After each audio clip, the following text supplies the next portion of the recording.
So, hello, today we're at St Mary the Virgin's Church in Peldon in Essex. I'd like to talk to you about the history of the church and the village itself.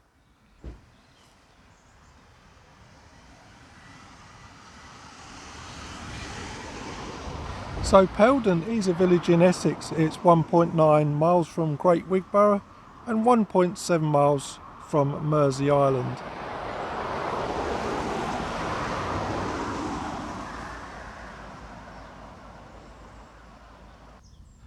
Now Peldon is surrounded by Essex farmland which tapers down to the creeks and marshes of the Blackwater estuary. Now the elevation is around 32 metres or 104 feet in old money. Today's population is around 568.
Mersey Island. Now the Romans, it seems, liked Mersey Island very much, which is nearby, for they established a holiday resort there, complete with mosaic floor tiles.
Now back to Mersey Island, which lays in the distance.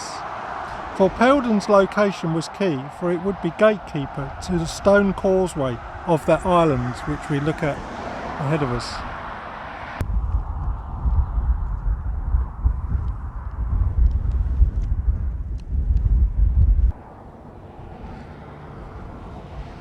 For twice daily it's covered by the Blackwater tides, just as it is today, almost 2,000 years on.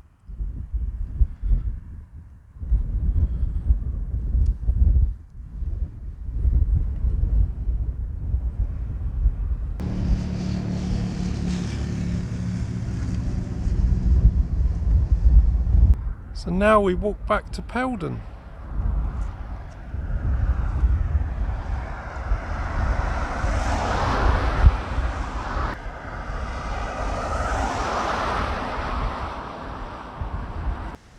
If we look directly in front of us, we have the Peldon Rose.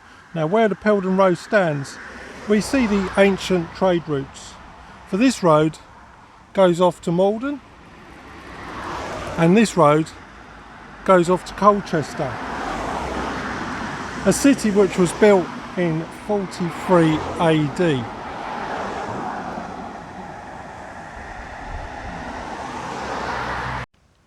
The Saxons and Peldon. Now we know that during 1066 two manors stood here in Peldon. Now Torquil Fane, his manor lay north of today's St Mary's Church.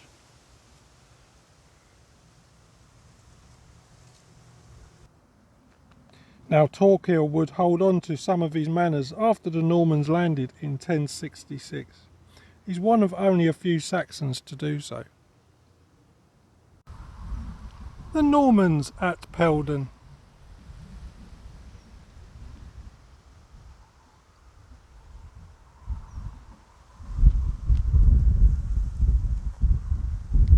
Now by 1086 we know that William the Deacon was lord here and tenant-in-chief, making him incredibly powerful.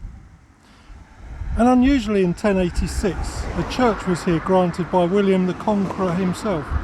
The manor consisted of 10 smallholders, 4 slaves, 3 villagers and 1 freeman, and a salt house.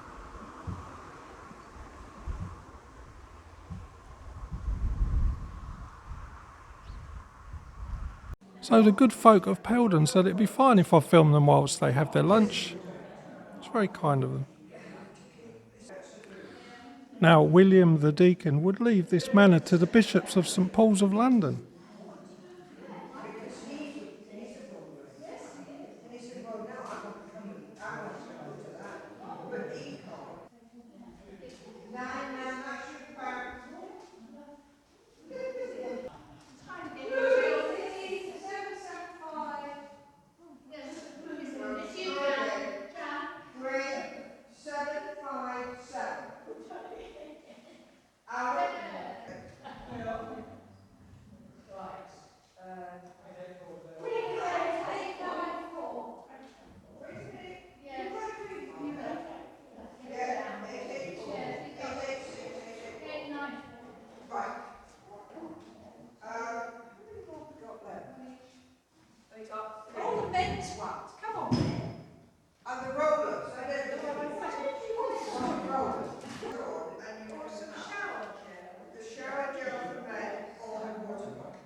So by 1358 the manor and church would pass to William de Bohun, who was grandson to Edward I, King of England. Now William and Earl and Knight would see combat across Flanders, France and Scotland. But it doesn't stop there, for William's granddaughter Mary de Bohun would become wife to Henry IV and mother of Henry V, one of our greatest kings.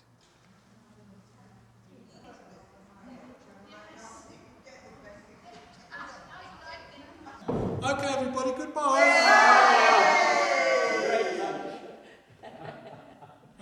What lovely folk they are in Peldon.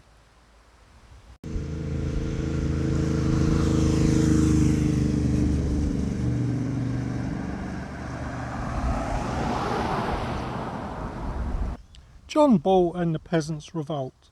Now John Ball was born here in Peldon in 1330 and he would become a controversial preacher with the church, but most popular with the peasants.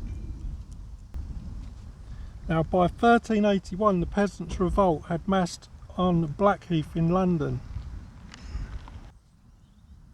and it was there that John Ball gave this very special speech. My good friends, matters cannot go well in England, nor ever will,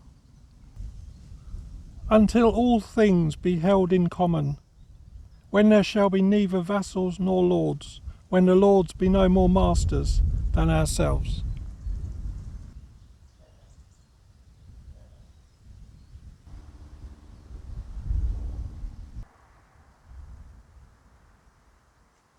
We now face Peldon's ancient pub, the Peldon Rose.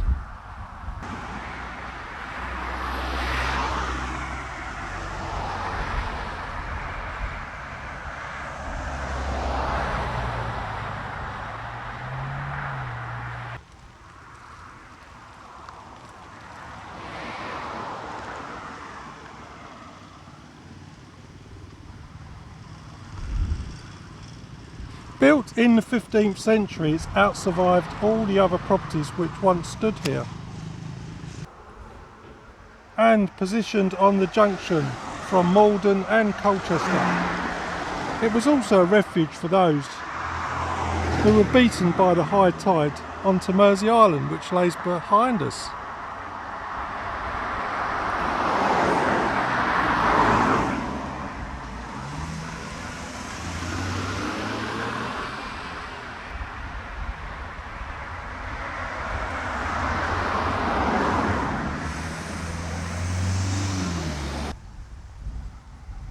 For a short distance away, boats would be moored by fishermen and oystermen, just down here.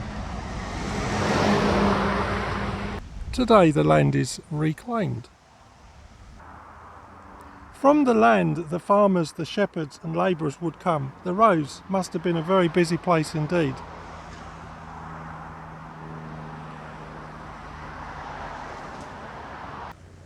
Now, I read that during World War II the Rose was hit by incendiary bombs.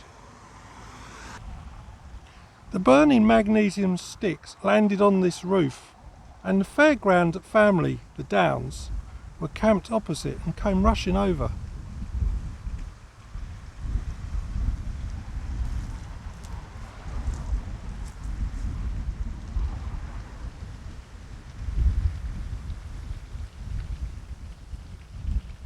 Just over there.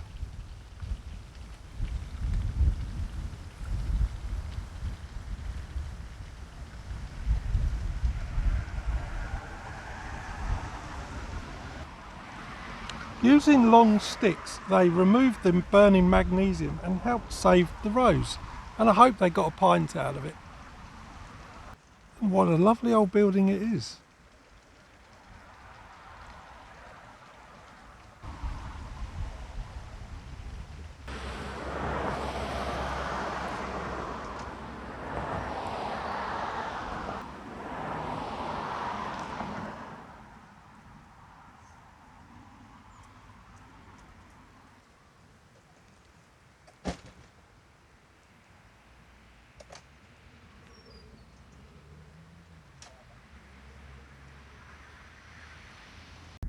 Smuggling at Peldon.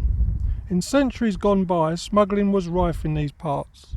On Mersey Island in 1880 the Reverend Gould wrote, "At this period the mouth of the Blackwater was a great centre of the smuggling trade. It was easy for those who knew the creeks to elude the revenue bolts.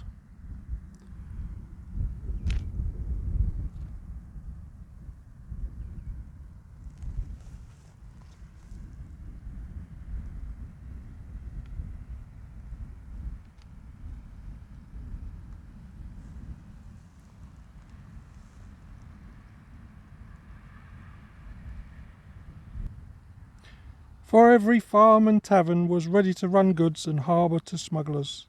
The whole population of this region was more or less mixed up with this illicit trade."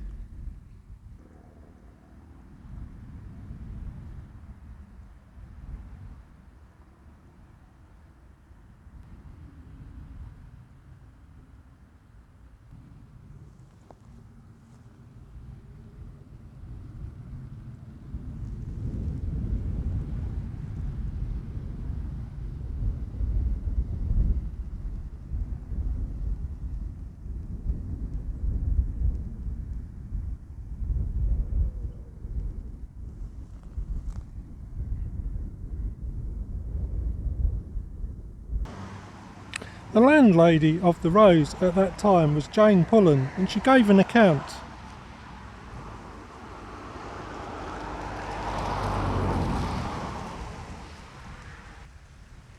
"You see, there was a great deep shaft in the bottom of our pond. They used to drop a barrel of spirits down that shaft and shove a barrel of earth on top of it. I just wonder, is it still in there?"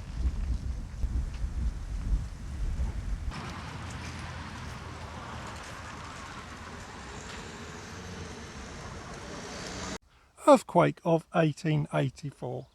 On the 22nd of April 1884, an earthquake would strike here. So great it ran from Colchester to Peldon and off to France. The black water villages were particularly hard hit, with church towers of Great and Little Wigborough, Salcott Valley and Peldon all receiving structural damage.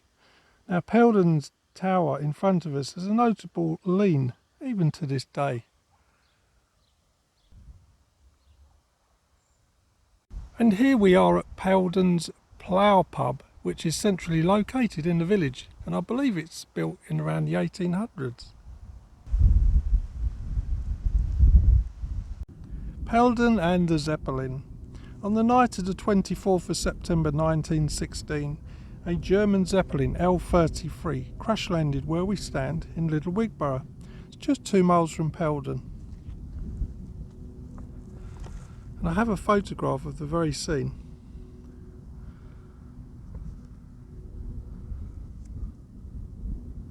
We can see the cottage in the background, and we can see here where they cut through the superstructure at Copthall Lane, which runs just along there. Incredibly, all 22 crew survived. After torching L33, they marched on up this very lane. We have another photograph. Isn't that just something?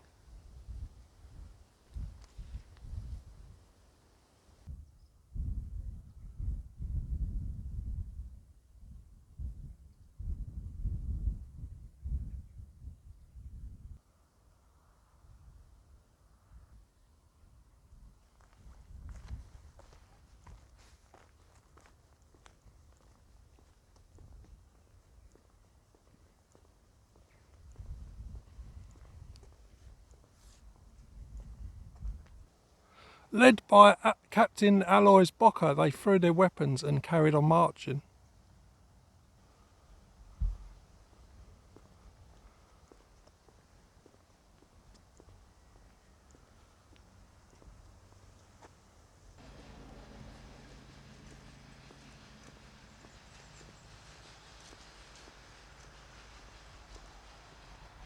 At the top of the lane, they turned right for Peldon.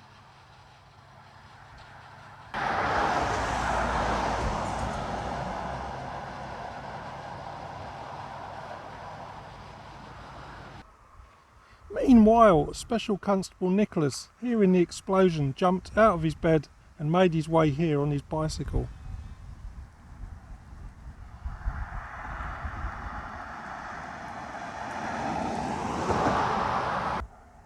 Meeting the German airman, Constable Nicholas threw a question. "And where are you going?" And Captain Bocker replied, "Can you tell me how to get to the docks?" And Nicholas replied, "Never you mind about docks, you just come along with me."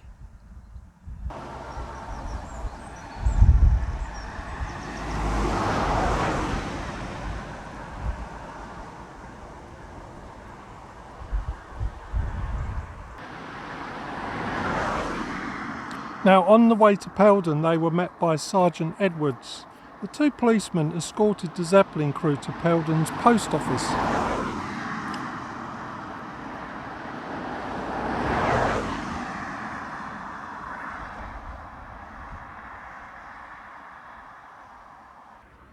A 3rd officer, Constable Smith, arrived and made a call to Mersey Island. Then the prisoners were escorted onto the causeway and finally passed over to the military escort.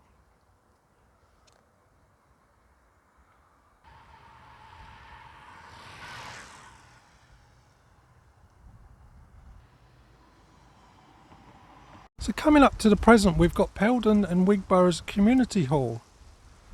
As I was passing through, I thought I'd say hello, and they said you're welcome to film us in their art class. So let's have a look. They've got 10 weeks to complete this painting.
Now we've made our way to St Mary the Virgin's Church of Peldon.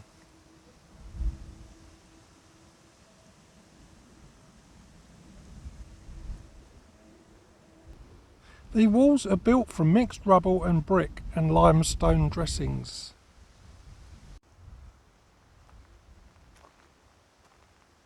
Okay, now we shall start with the West Tower itself.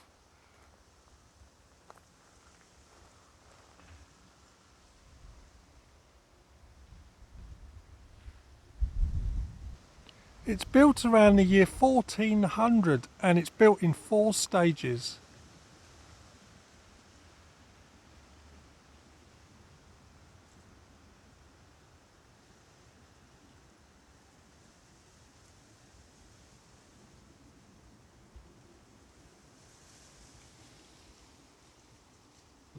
If we look towards the top we can see flint crosses, which is a most unusual feature.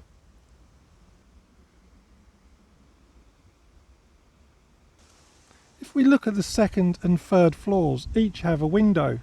Originally there were 3 bell ringing floors, again most unusual.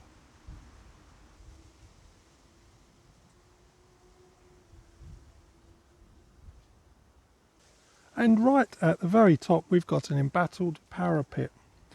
Now if we look on each corner we've got a grotesque. Now these are mythical figures, sometimes part man, part creature, and they would be to ward off evil spirits. From a different angle. Now there has been a church here since 1085. That's 930 years. It's incredible really.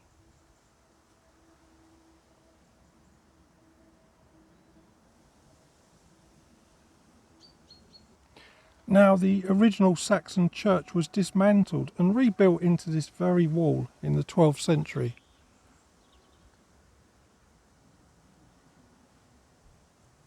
Well, let's have a closer look.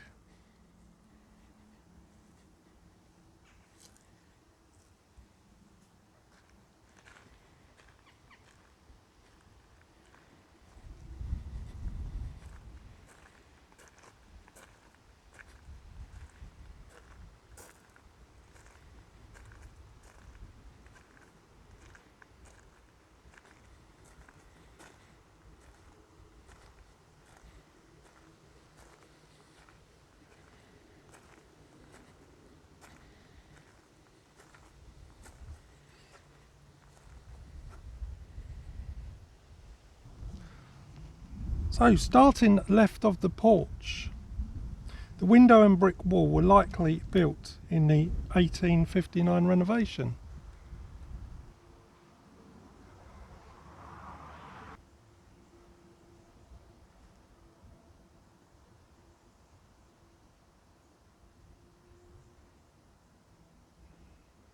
And you can see now where it splices into the older brick.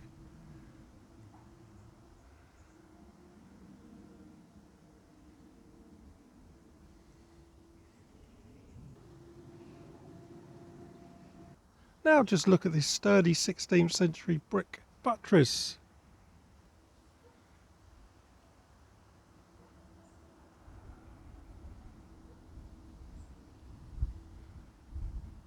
Now we have stepped back a little and we can look at this lovely porch.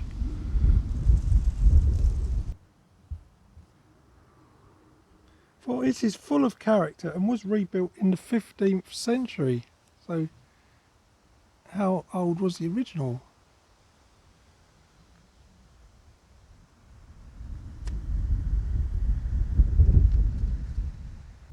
Okay, let us enter.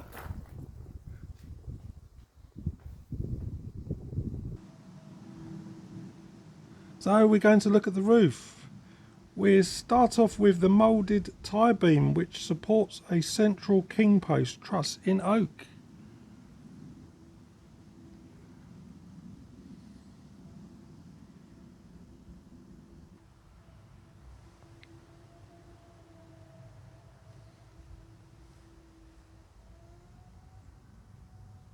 We can see the king post above.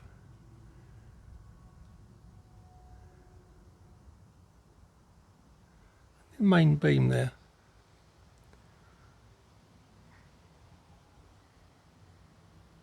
Now if we turn around we can see the windows, which are, I think, a real treat.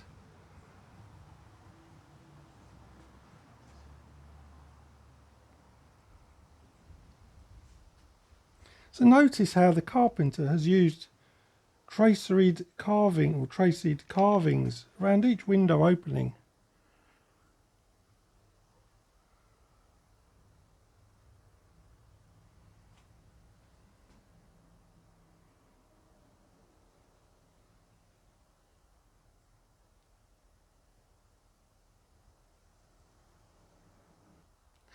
Okay, if we move back over towards the doorway, we have this fabulous brick niche.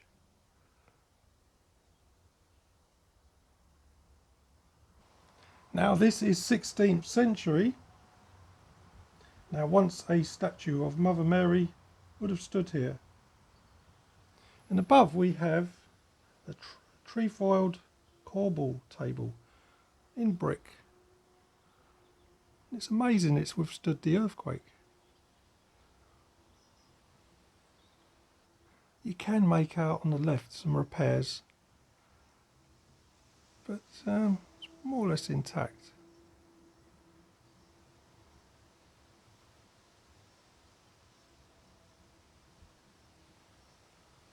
So okay, now we are going to look at the south doorway itself. This is mid 14th century.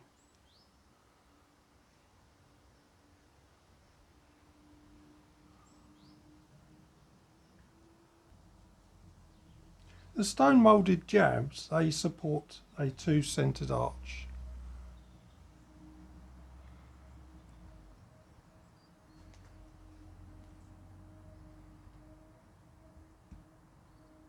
If you look either side of the doorway, you'll see two headstops, which I'm afraid to say have been much defaced over the centuries.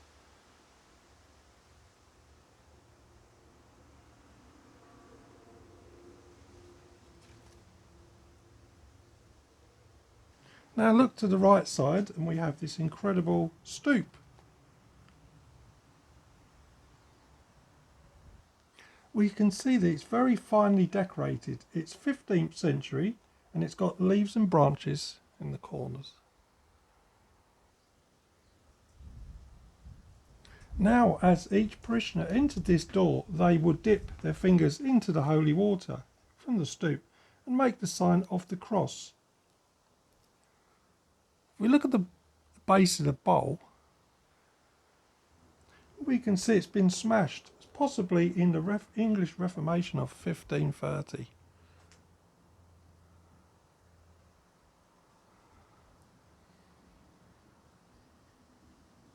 Okay, I think it's time to go into this lovely old church. As usual, I'll take my cap off. I have no information on the actual door itself. Looks like it's upside down, doesn't it?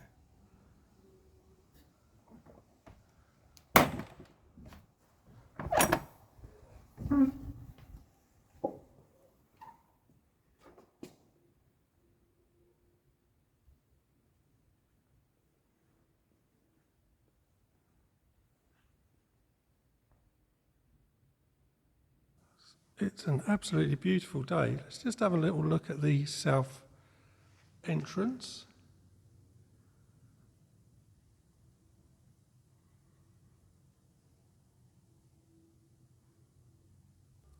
So I must be honest, I was in two minds whether to come out today and make this video, but I'm glad I did. Because we're currently going back into another heat wave in October, which is quite unusual. Okay.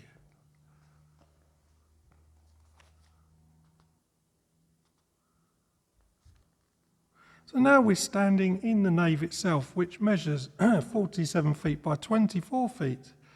It was built in the 12th century, and we've got trefoiled windows being added in the 14th century, such as this one here. So as we look up, we see this fine hammer beam roof, which is 16th century.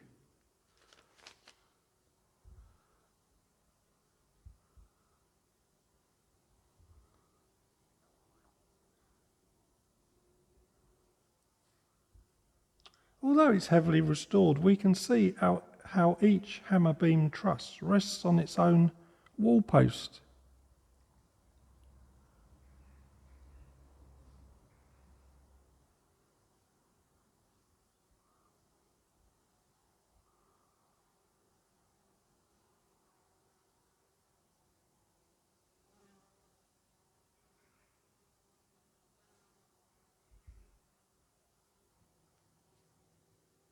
In the late 15th century, the nave walls were at risk of collapse, so buttresses were added outside and windows were blocked. Now, to compensate, in the 16th century, a brick clerestory was added with additional windows.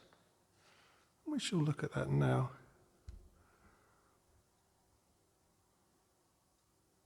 You can see how it lets in a lot of light.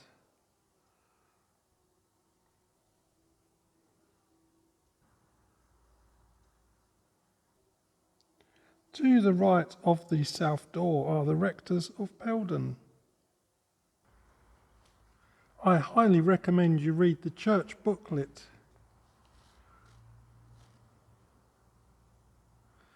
for it lists the lives of each rector. It's a fascinating read.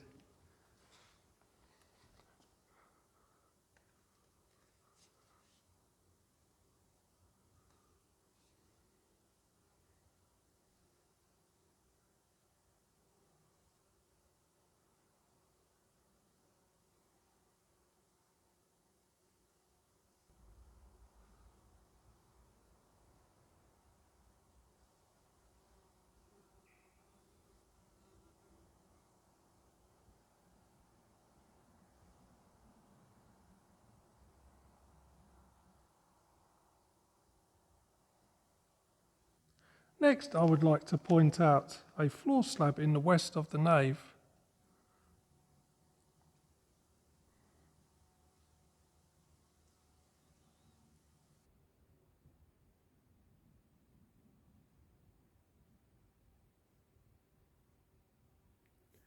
For this is a marker slab to Thomas Webb, a priest who died on the last day of October 1463. Now, in 1463, Thomas lived when the War of the Roses took place between the House of Lancaster, the Red Rose, and York, the White Rose.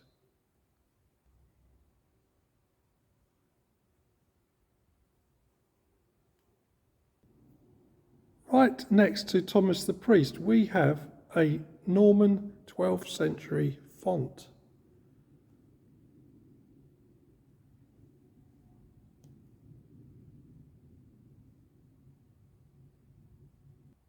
It's 800 years old, isn't that something? Now, the bowl is supported by 8 shafts resting on a solid block of Purbeck marble. I would imagine it would cost a fortune. 12th century.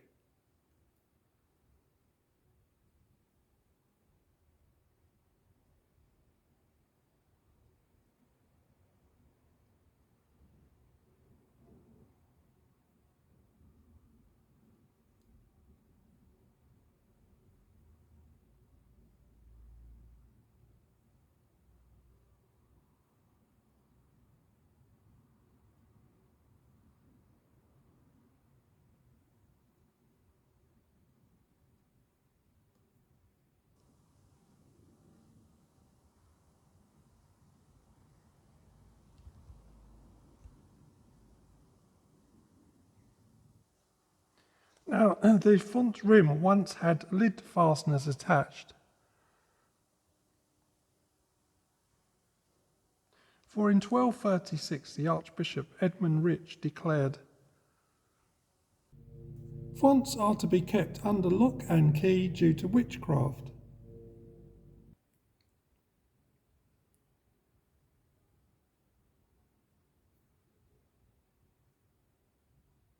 Now this rim and its staples were smashed around 1540 in the English Reformation, when Henry VIII broke from Rome. You can still see the repair. Okay, if we put the lid back, it gives you an idea what it would have looked like.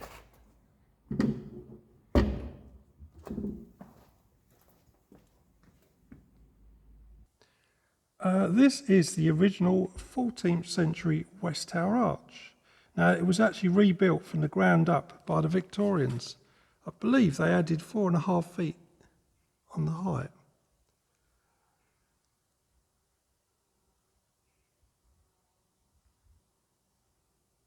Now we're going to look at the west window. This will be our first window of this church.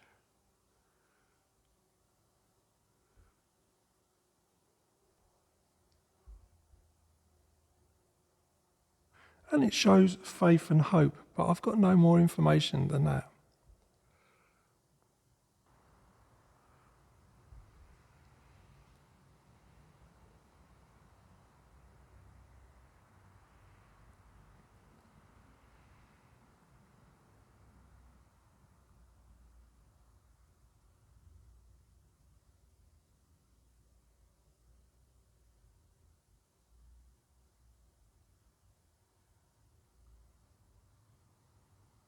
The middle window's love.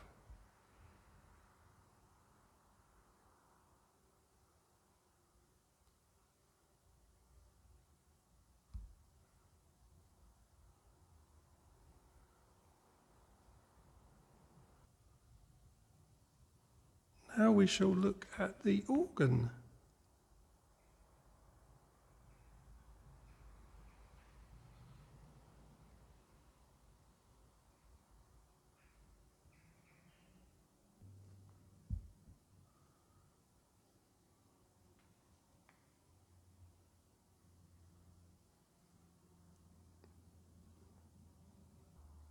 So this fine organ was purchased for £20 in 1912 from St Michael's Church in Colchester.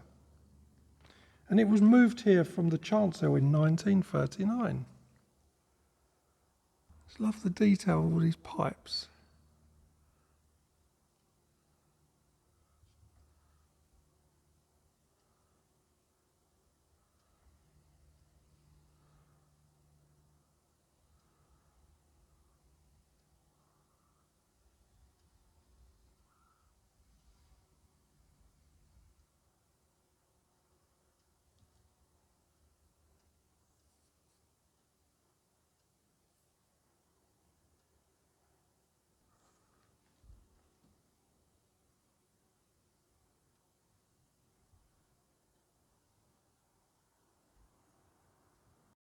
So we can see right next to the actual organ we've got a board which shows pictures of the previous vicars here.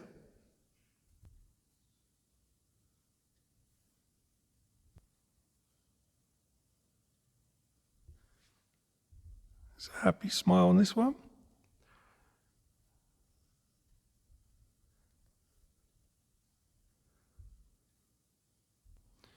So much service over the decades.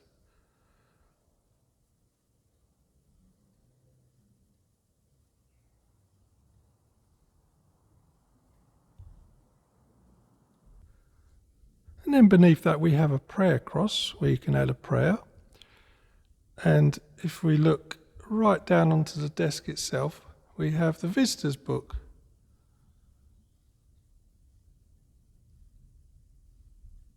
And now we have moved back slightly and we're looking at the north door, which is, or the north doorway, which is from the year 1400.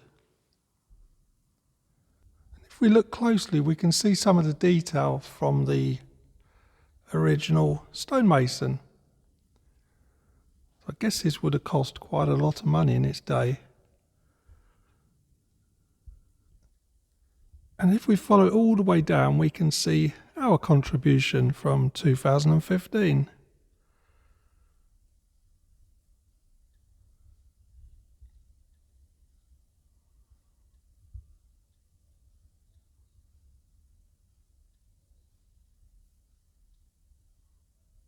Okay, I think it's a good time to go in and have a look. We look, we can see some of the original door holes, where there would have been a lock of some sort. There's another one filled in now.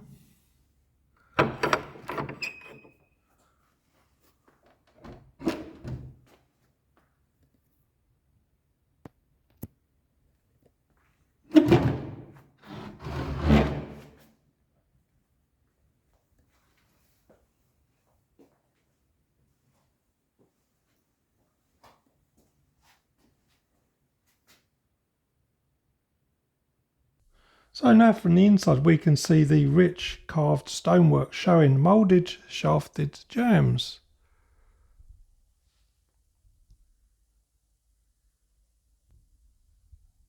We can also see one of the original hinges.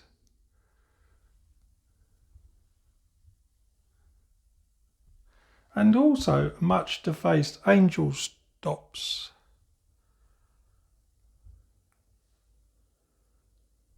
If we look closely we can just make out the face and the hair of the angel. If we follow it down, it looks like the arms are crossed or holding something. And we can see the same on the left hand side.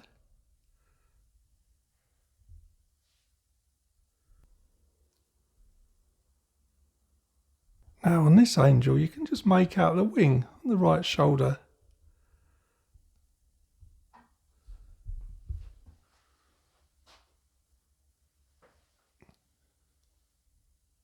In fact, if you look face on, you can see both wings there.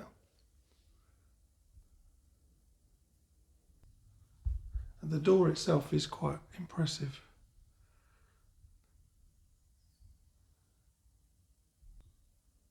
Shows an incredibly old strap in iron. You can see the original pattern on it.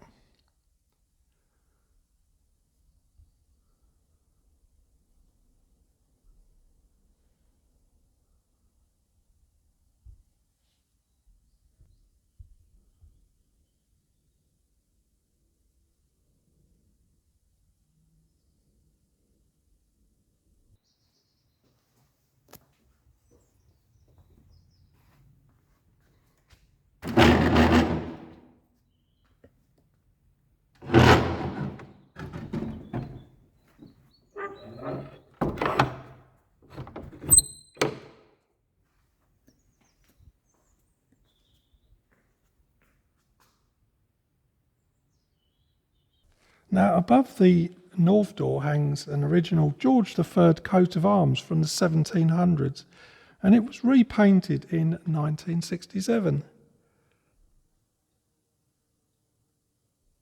Now we shall look at our first memorial.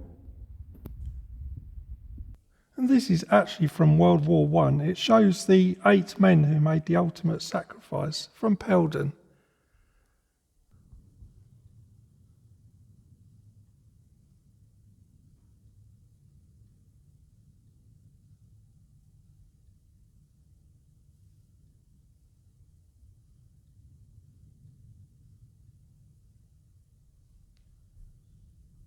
And right next we have the World War II memorial. So this memorial actually lists those that served but not died.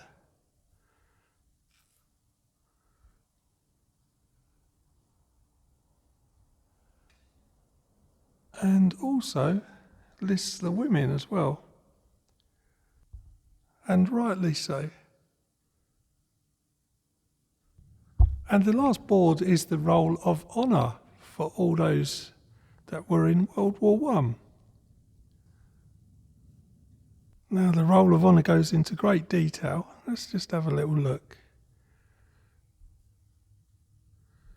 You can see that, for example, under King, it says he was in the Canadians.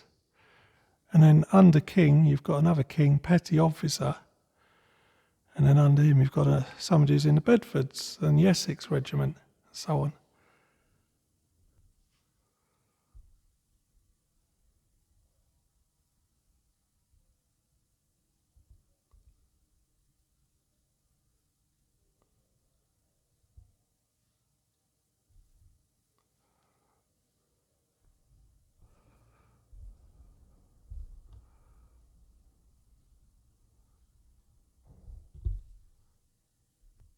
It clearly states the officers are men from Peldon. And then it gives the rector their bow ring. And the weather now is absolutely gorgeous. Look at the colour through the clear windows at the top. Sorry, clear story windows. Now we're going to look at the picture there, directly in front of us. Well, you can see why I like to shoot when the sun comes out. Look at the colours. Well, this is the Virgin and Child, painted by the Peldon Art Group in 2007.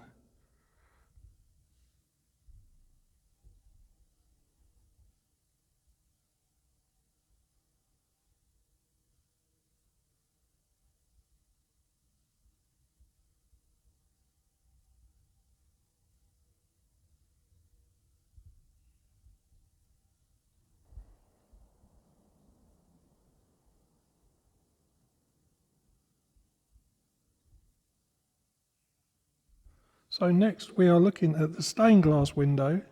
It's a garden scene in the south. Oh, sorry, hold on, I got this wrong. It's in the north, actually. It's dedicated to Peter Miller of 1998. Now, Peter was a man who gave much service to this parish.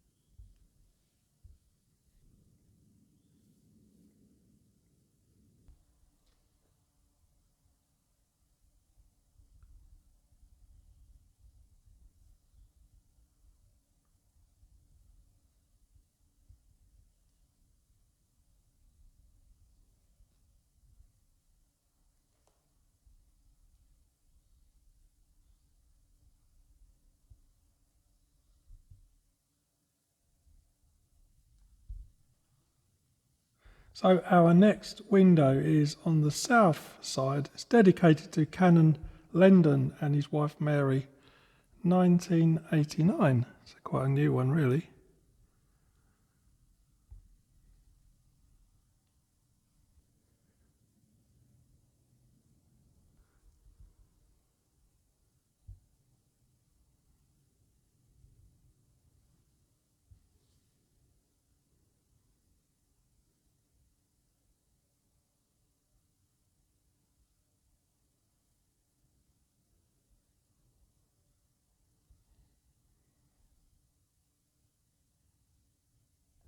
Now, just to the left, we can see the original rood stair opening. Now, these rood stairs originally went up to the rood balcony, and they were built at the same period as the clerestory above. So there's the opening, and there's the sort of balcony would have come across here. So I did read at one period the rood balconies, they would have possibly orchestras as such that would climb up the stairs and come out of this opening here.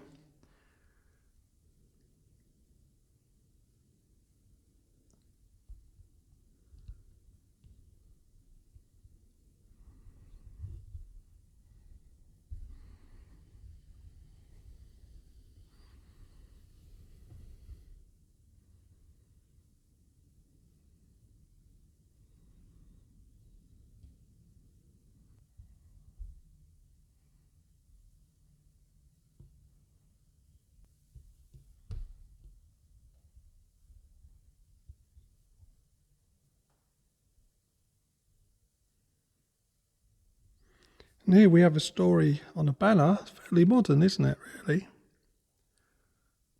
Mary with Jesus. And they've sort of made it so it goes through the tower and comes out the window. And you've got Mary at the base with the crucifix.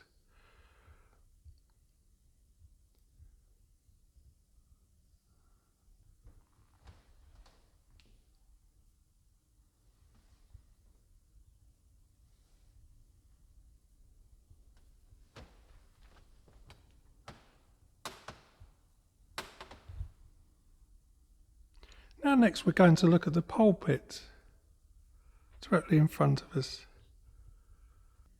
So this fine pulpit was commissioned by Mrs. Burgess and Mrs. Aspinwall in memory of their brother in 1860.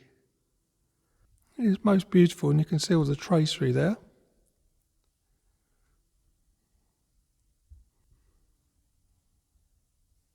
It's virtually built like a church structure, isn't it, with pinnacles and so on.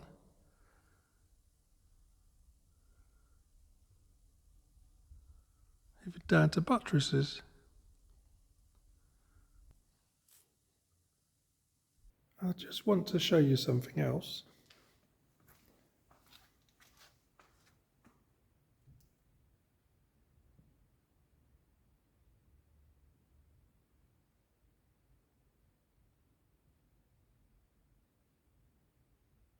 Now this panel, part of the pulpit, I'm guessing, I haven't got any paperwork on it, but I'm guessing it's 16th century-ish.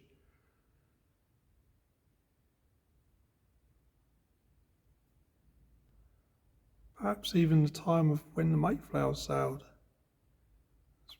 It's speculation, but just by the carvings.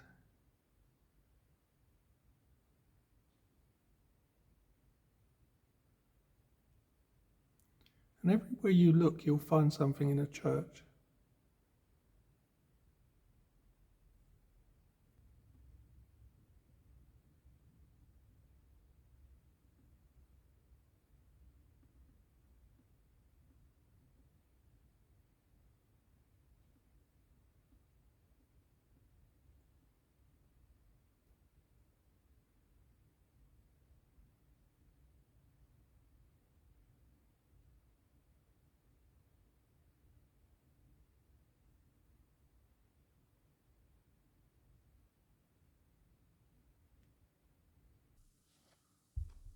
So now we look upon the chancel, and modern it is. If I told you it was built in 1953,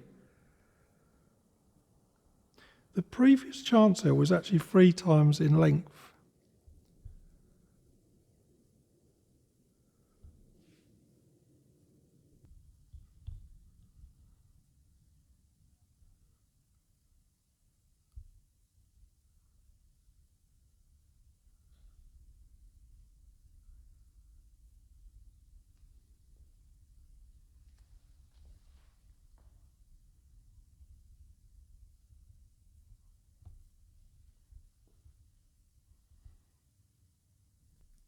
The chancel arch, you'll see 4 stone angels act as corbels and support the wooden chancel arch above.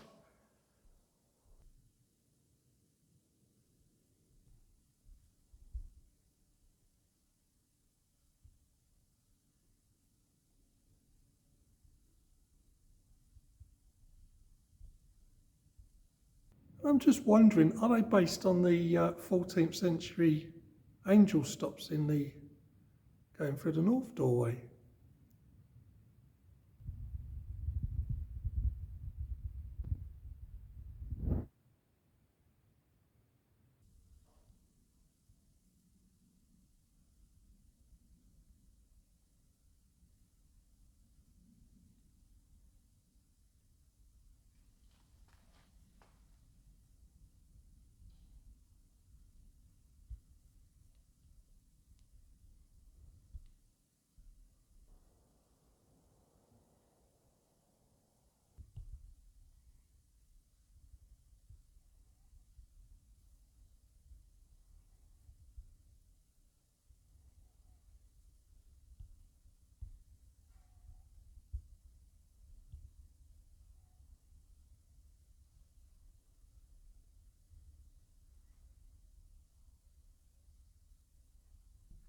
Now above the altar we have the east windows, and we have 3 lancet windows which depict, on the left hand side we have a small section of glass,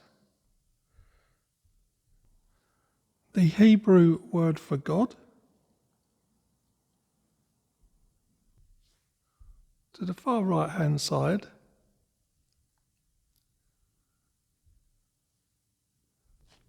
we have the letters IHS. Now this is a third century spelling of Christ in Greek and Latin. I believe the S is in Latin. If we look at the centre panel we have the red cross of Christ. I'm guessing it's for the blood of Christ. And then above that we have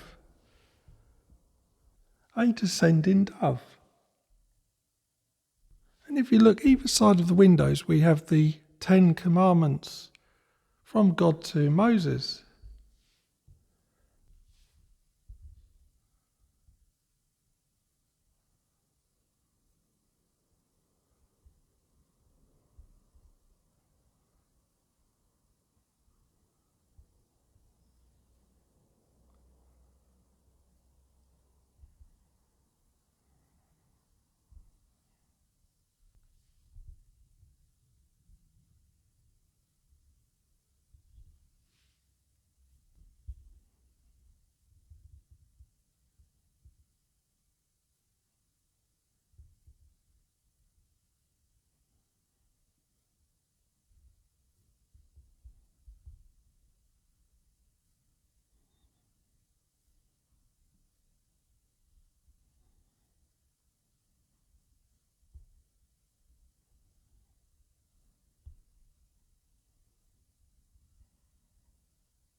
It's a nice view, isn't it?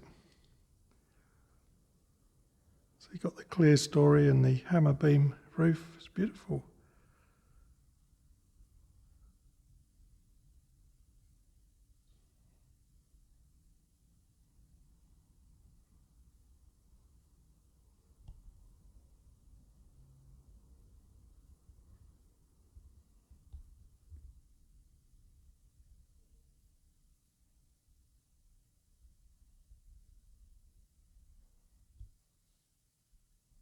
Okay, we shall now make our way outside.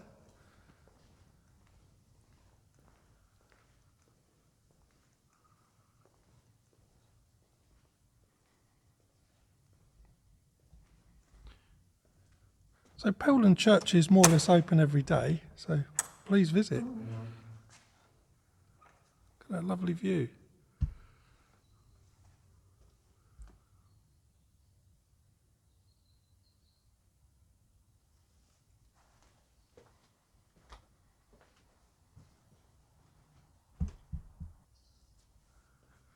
What a beautiful day. What's most unusual for here is it's a little breeze.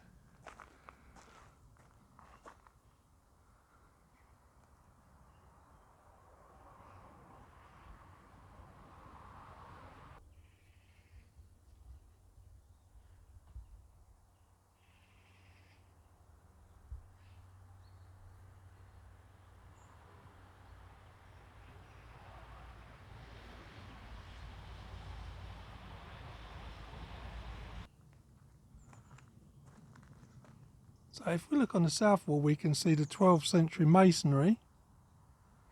We can see the 16th century clear story.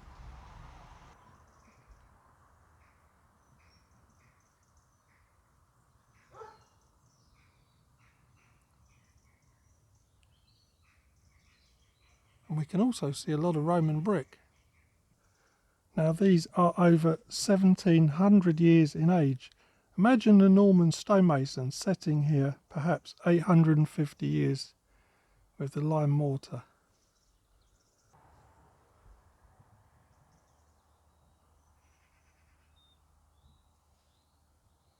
Now we look upon the heavy brick buttresses from the Tudor period.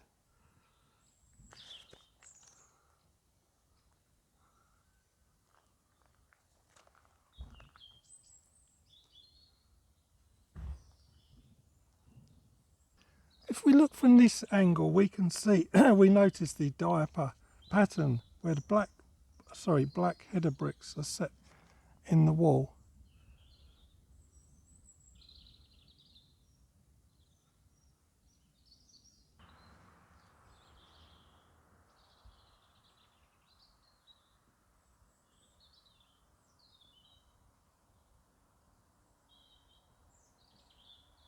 This to me is one of my favourite angles capturing this church. It really is something, isn't it? Now look at the chancel. We can see the fairly modern exterior.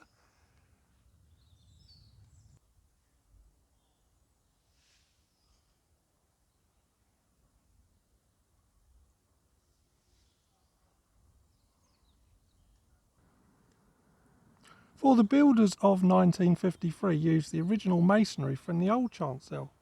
Now in this year of 1953, Queen Elizabeth II, our late Queen, had her coronation, and I still miss her. And here we can see right at the base some of the original masonry.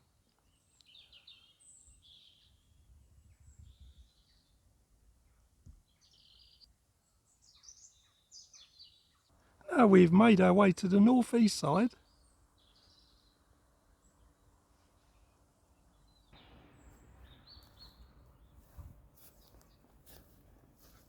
What I want to show you is right down here on the corner.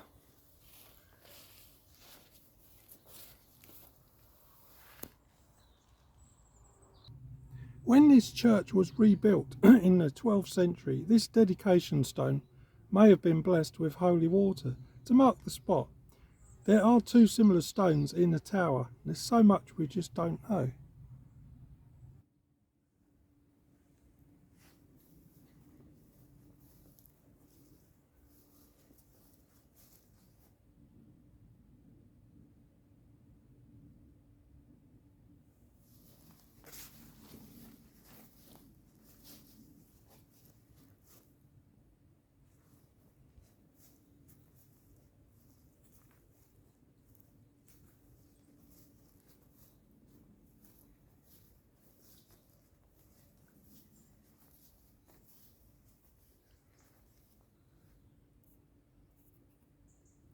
This stair turret has 87 stone steps to the tower roof.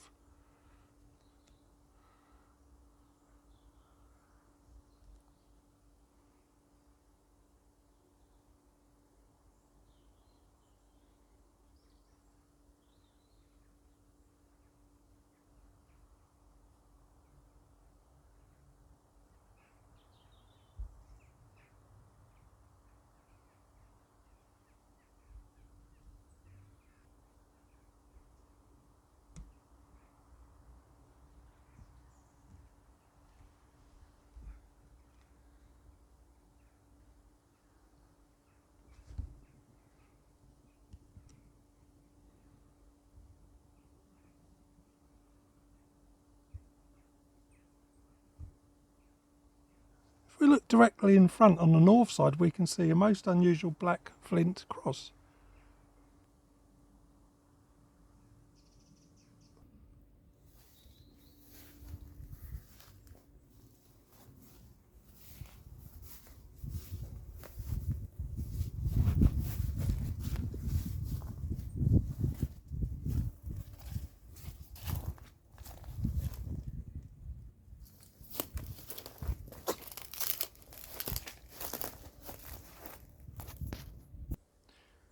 The original west doorway. Now this was used for special services by the gentry and priests.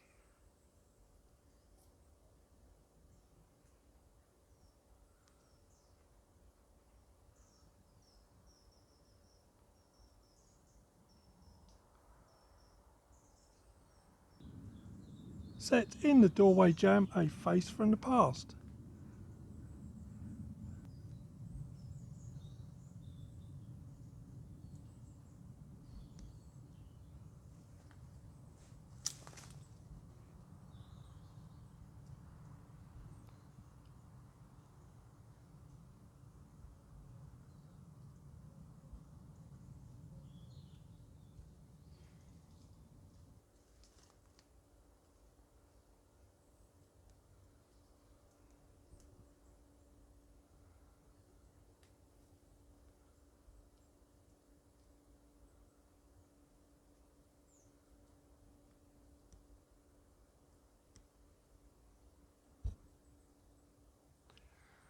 Putt locks. When constructed, this tower had wooden beams projecting from here to support boards.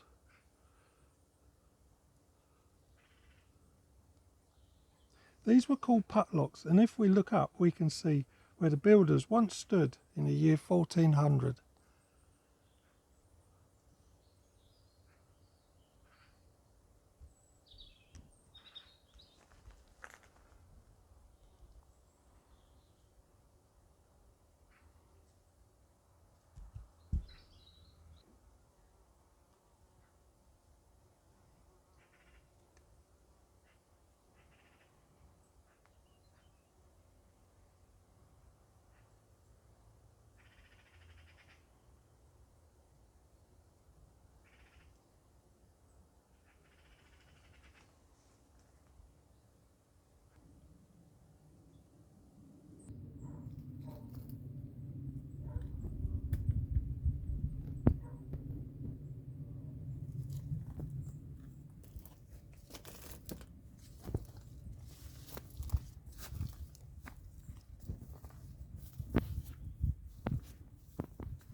Bells. St Mary the Virgin's Church has two bells, a Miles Gray of 1613 and a Thomas Mears of 1822, and not surprisingly both were delivered by boat.